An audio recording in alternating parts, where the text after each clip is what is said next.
કાર્યક્રમ આપણો સંચાલન કરશે.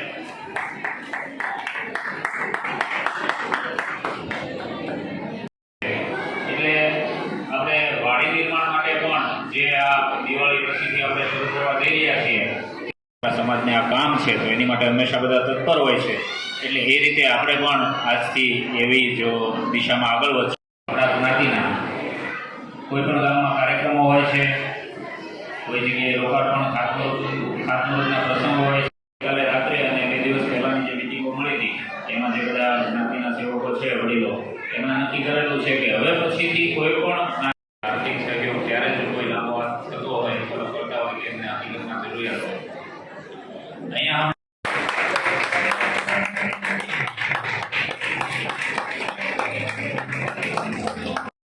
જ્ઞાતિની સેવા કરે છે.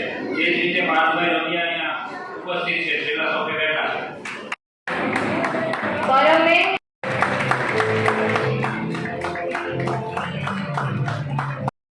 એના માધ્યમથી, કેમ કે પત્રિકા છપાવવામાં મોડું થાય છે અને છપાવીને દરેક ઘર સુધી પહોંચવામાં એમાં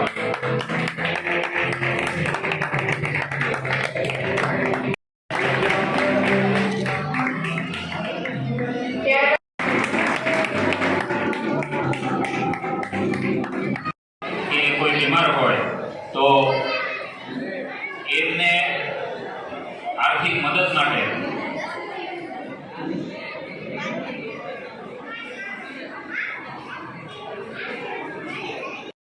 એના માધ્યમથી, કેમ કે પત્રિકા છપાવવામાં મોડું થાય છે અને છપાવીને દરેક ઘર સુધી પહોંચવામાં કાલે રાત્રે અને 2 દિવસ પહેલાંની જે મિટિંગો મળી હતી એમાં જે બધા જ્ઞાતિના સેવકો છે, વડીલો, આ વર્ષે ફક્ત 90 માર્કશીટ આવી છે.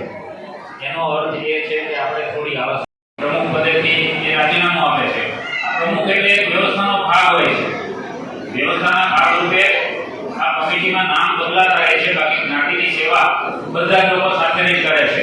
એટલે હાલમાં અત્યારે જે ભરતભાઈ જોશી છે એ પ્રમુખ તરીકે ફરજમાંથી મુક્તિ મેળવે છે અને આ સમગ્ર આપણા જ્ઞાતિ પરિવારની જે મિટિંગ મળી હતી એમાં જે નક્કી થયેલું છે એ મુજબ ગૌરવભાઈ બકુલભાઈ તેરિયા હવેથી શ્રી રાજકોટમાં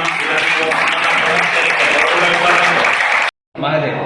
હું ગૌરવભાઈ બકુલભાઈ તેરિયા શ્રી રાજકોટ બ્રાહ્મણ કાઠીગોર બ્રાહ્મણ યુવક મંડળ ભાવનગરના નવનિયુક્ત પ્રમુખ તરીકે મારી વરણી કરવામાં આવી છે, જે આગળ જતાં જ્ઞાતિને અનુરૂપ રહી અને સેવારૂપી કાર્ય કરે છે.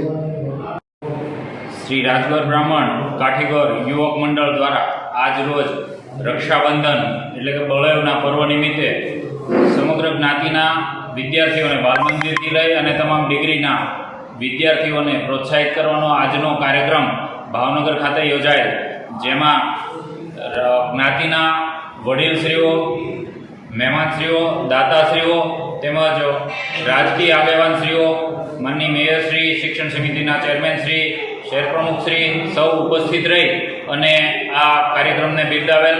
સમગ્ર જ્ઞાતિના વિદ્યાર્થીઓને લગભગ દર વર્ષે એટલે કે છેલ્લા 35 થી 40 વર્ષથી આ કાર્યક્રમની જે પરંપરા ચાલી આવી છે એ પરંપરા નિમિત્તે આજે પણ રક્ષાબંધનના દિવસે ઇનામ વિતરણનો કાર્યક્રમ યોજી